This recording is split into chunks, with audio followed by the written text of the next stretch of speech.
Hola, ¿qué tal chicos? ¿Cómo están? Bienvenidos a una sesión más de su clase de moldes y herramientales. En la clase anterior hablábamos un poco acerca del ciclo de inyección y la relación que tiene con las piezas que conforman el molde, y analizábamos cómo cada una de estas piezas está sometida a grandes esfuerzos de trabajo, por lo cual es sumamente importante que desde el diseño nosotros seleccionemos adecuadamente los materiales con los cuales vamos a construir nuestro molde. Es por eso que en esta segunda sesión vamos a hablar acerca precisamente de los materiales para construcción de moldes. Bien, para seleccionar adecuadamente para seleccionar adecuadamente el material con el cual vamos a construir el molde, lo primero que tenemos que tener en cuenta es el nivel de producción esperado de este molde.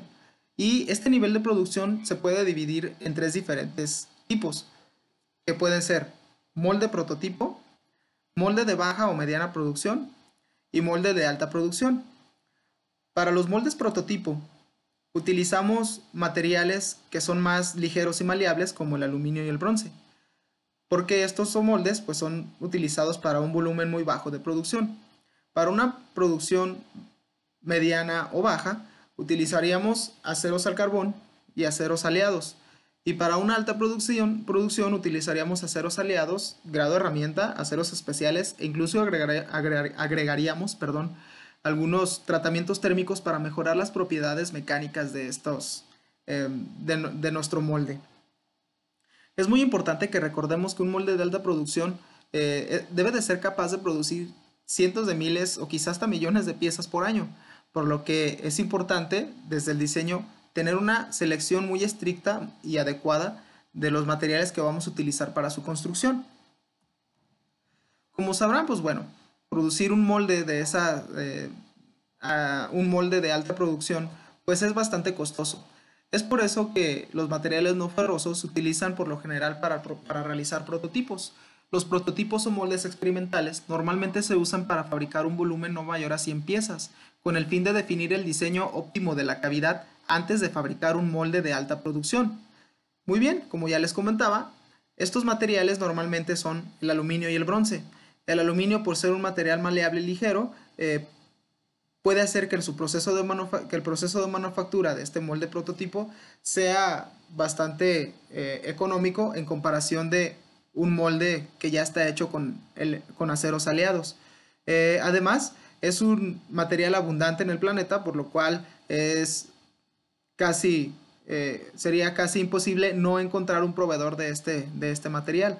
Y además es un buen conductor que nos permitirá realizar nuestras pruebas de prototipo de manera pues más óptima, ¿no? En un proceso de inyección a pequeña escala.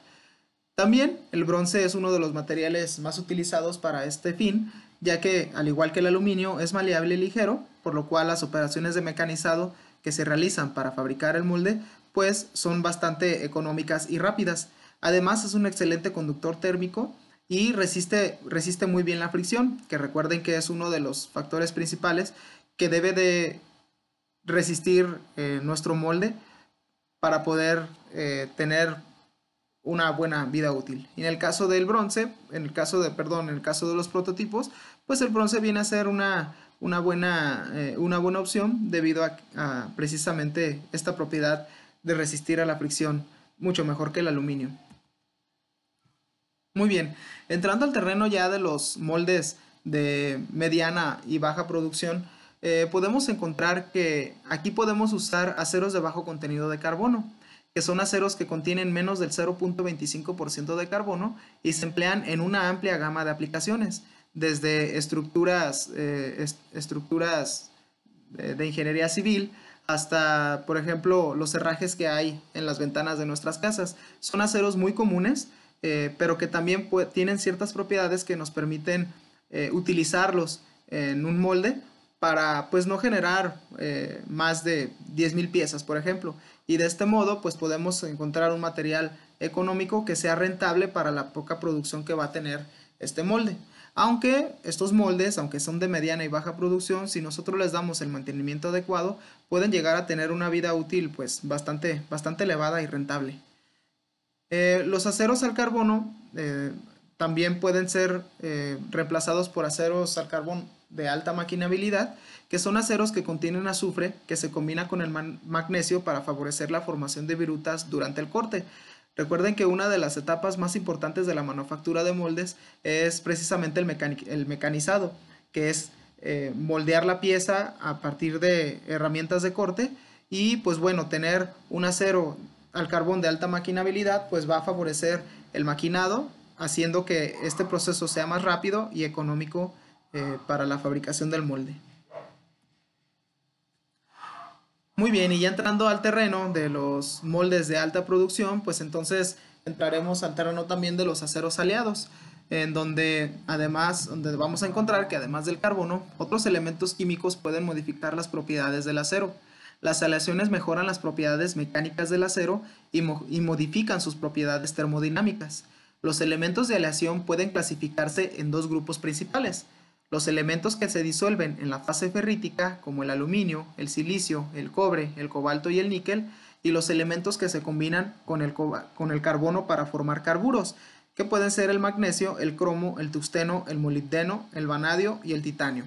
Los elementos que se disuelven en la fase ferrítica normalmente desplazan un átomo de hierro de la estructura del acero para incrustarse ahí y pues de esta forma modificar las propiedades mecánicas, químicas y termodinámicas del material, mientras que los elementos que se combinan con el carbono, aquellos que forman carburos, normalmente se alojan en los puntos intersticiales de la estructura del acero y pues modifican sus propiedades de manera muy diferente a los anteriores. Bien, pues ¿cuál es el efecto de estos elementos salientes en el acero? Bueno, los elementos que se disuelven en la fase ferrítica aumentan la dureza y resistencia del acero en forma realmente insignificante, mientras que los carburos proporcionan una alta dureza y resistencia al desgaste a los aceros aleados. Cada elemento de aleación tiene un efecto distinto en las propiedades físicas y químicas del acero.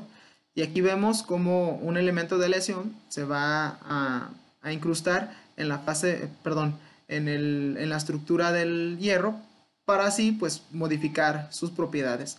La imagen que vemos al fondo es una fotografía microscópica una fotografía al microscopio de la estructura del acero. Y aquí vemos cómo la estructura está diseñada a través de escamas.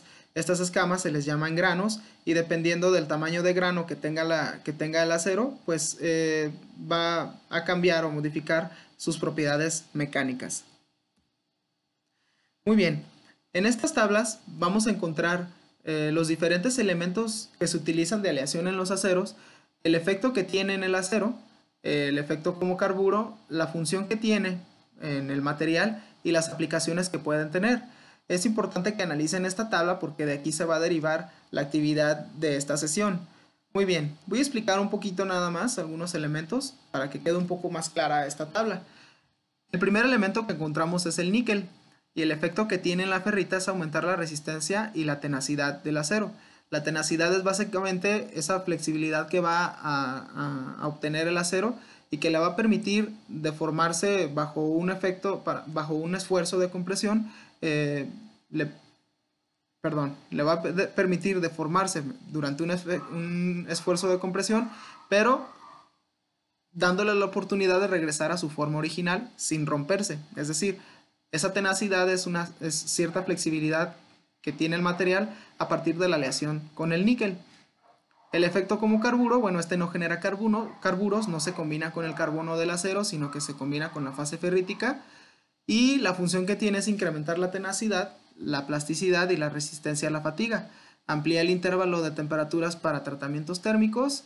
Y en las aplicaciones encontramos que se utilizan aceros de cementación, piezas de gran resistencia, aceros inoxidables y resistentes a altas temperaturas y aceros para herramientas.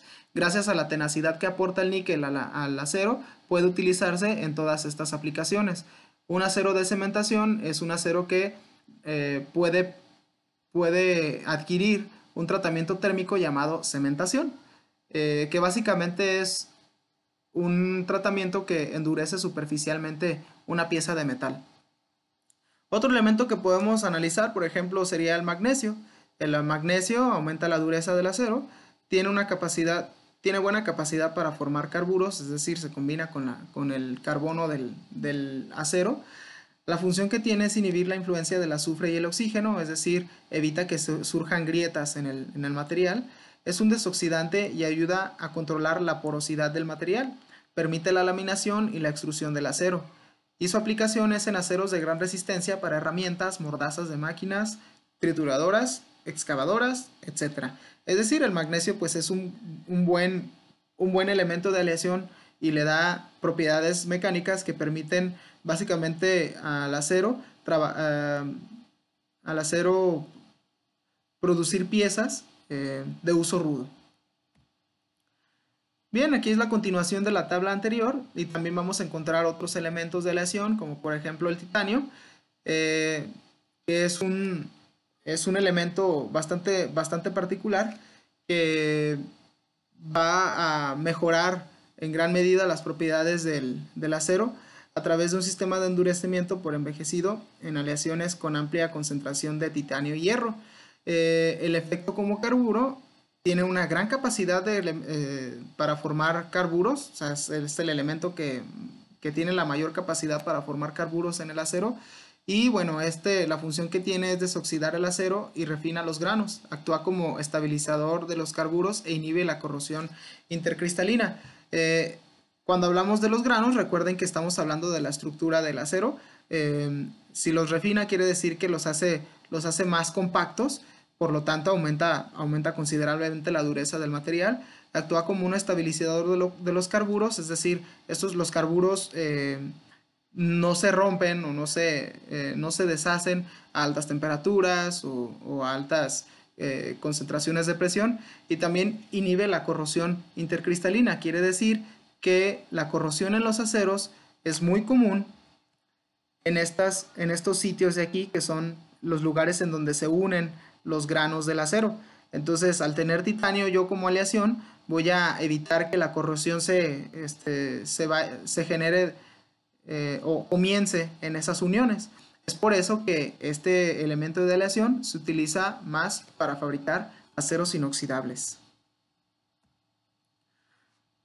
Muy bien, debido a que existe una gran cantidad de elementos que se pueden utilizar como aleantes en el acero, pues viene a ser importante que exista una clasificación, y de eso se encargó el Instituto Estadounidense del Hierro y el Acero, ICE, por sus siglas en inglés, y la Sociedad de Ingenieros Automotrices, SAE. Fueron los encargados de realizar un método de designación para identificar los aceros dependiendo del material de aleación del cual estén conformados.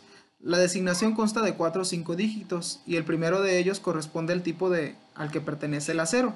Por ejemplo, los aceros al carbón están representados por la serie 1, los aceros al níquel les corresponde la serie 2 y los aceros al níquel cromo están referidos en la serie 3. La serie 4 corresponde a los aceros al molibdeno y los aceros al cromo son aquellos que corresponden a la serie 5. Bien, estos números designan a los aceros dependiendo de... Ay, mi amor, qué hermoso. Bien, estos dígitos clasifican a los aceros dependiendo de los elementos de aleación que contengan, y los otros dígitos, los otros 3 o 4 dígitos consecutivos al número principal, lo que hacen es identificar el porcentaje de elementos de aleación, de otros elementos de aleación que contiene este acero. Aquí podemos observar una tabla de la clasificación de los aceros ICE-SAE, en donde encontramos pues básicamente primero los aceros al carbón, que son la serie 1. Por ejemplo, el acero 1010 tiene una concentración de carbono de entre el 0.08 al 0.13%. Entonces, este 10 básicamente está ligado con la concentración de acero que puede tener, perdón, con la concentración de carbono que puede tener. El acero 1045, aquí lo tengo señalado porque es uno de los materiales que se utiliza en la construcción de moldes, sobre todo para las placas portamoldes o placas de separación. Es un material que pues es bastante tenaz y que si se templa pues puede soportar o puede aumentar considerablemente sus propiedades mecánicas. El 4140 es ya de los aceros al molibdeno y pues como podrán observar tenemos elementos de aleación diferentes a los que encontramos en los aceros al carbón, como el cromo y el molibdeno precisamente. Y bueno, estos aceros pues obviamente tienen todas las propiedades que les aportan estos elementos de aleación que veíamos en la tabla, y además este acero, por ejemplo, el 4140, se utiliza también en la construcción de moldes, en la fabricación de placas portamoldes, placas de separación, placas de retención, placas expulsoras. En muchos de los elementos pueden llegarse a utilizar este acero 4140 debido a sus buenas propiedades mecánicas.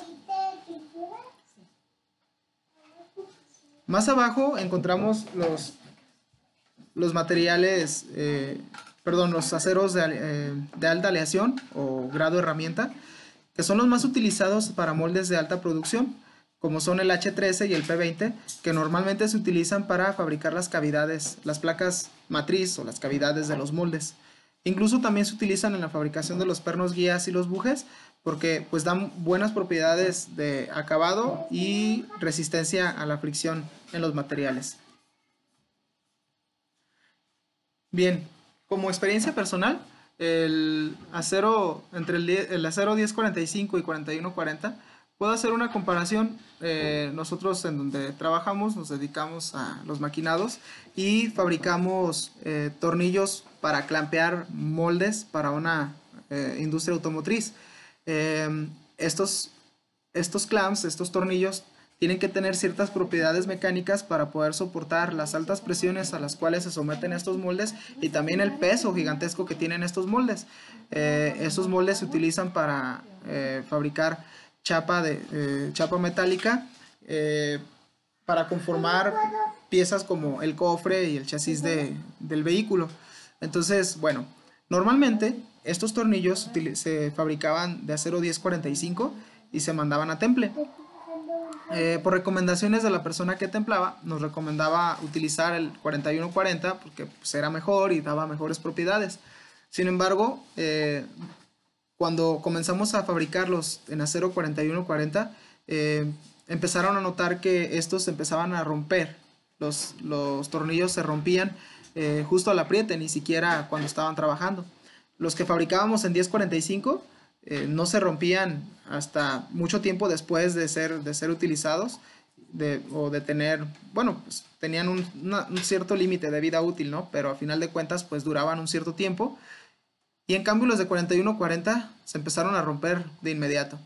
¿Qué es lo que pasa? Bueno, que la estructura del 4140 es mucho más, tiene una estructura de grano mucho más compacta, por lo tanto pues es mucho más duro que el 1045. Y aunado al temple, pues bueno, eso hacía que la estructura del material quedara demasiado rígida, por lo que posteriormente pues tuvimos que regresar al 1045, que era un material pues más tenaz, y de esta manera pues se evitó que los tornillos se siguieran rompiendo. Entonces, dependiendo de cuáles sean las características que se requieren de la pieza final, es el material que pues nosotros vamos a utilizar. Muy bien, fuera de la norma ICSAE, hay algunos otros aceros especiales que se pueden utilizar en la fabricación de moldes, como son el Tulox 44. Este material es un acero preendurecido para herramientas e ingeniería. A pesar de su gran dureza, Tulox 44 combina una mecanización muy buena con una alta estabilidad dimensional durante el mecanizado. El proceso de mecanizado del molde es uno de los procesos más importantes durante el proceso de manufactura, ya que de él depende en gran medida la calidad la calidad, acabado y dimensiones de la pieza final obtenida por inyección. El Tulox 44 es un material que se fabrica en Suecia con materiales pues de alta calidad y alta pureza, y que además pues recibe un tratamiento térmico que lo deja con una dureza de 44 Rockwell C, lo cual lo hace ideal para aplicaciones complejas de moldes y matrices. La gran limpieza del acero proporciona a Tulox 44 muy buenas propiedades de pulido, brillo y texturizado. Esto hace que este material pues sea idóneo para utilizarlo en la manufactura de moldes y matrices. Y Algo que es muy importante es que este material no necesita tratamientos térmicos posteriores para poder ser utilizado. Es decir, compro el material, manufacturo el molde y así como sale de la máquina, prácticamente lo puedo llevar a la máquina inyectora para que empiece a producir piezas. Una de las desventajas de los otros aceros, como el H13, es que necesitan tratamientos térmicos para poder llevar el material a las condiciones de trabajo necesarias. Sin embargo, durante este proceso, el material puede sufrir deformaciones, por lo que es necesario regresar al taller para darle un segundo acabado al molde y así pues tener las dimensiones necesarias en la pieza. Entonces con Tools 44 este tipo de situaciones pues se olvidan. En mi experiencia personal no he tenido la experiencia con Tools 44, pero sí lo he vivido, por ejemplo, con un material para herramientas como el D2. Lo utilizamos para fabricar un suaje, que es básicamente una herramienta de corte. Y con el D2 fabricamos la navaja, se mandó a temple, pero la deformación que sufrió en el temple pues fue tal que prácticamente la pieza tuvimos que repetirla. Entonces, a veces es mejor brincarse un paso, pagar un poquito más al principio, brincarse un paso, pero evitarse retrabajos, que pueden al final pues ser bastante costosos. Bueno, pues por mi parte en esta sesión ha sido todo. Yo les agradezco nuevamente muchísimo su atención. Les dejo la bibliografía y la actividad en la plataforma. Muchas gracias, cuídense. Chao.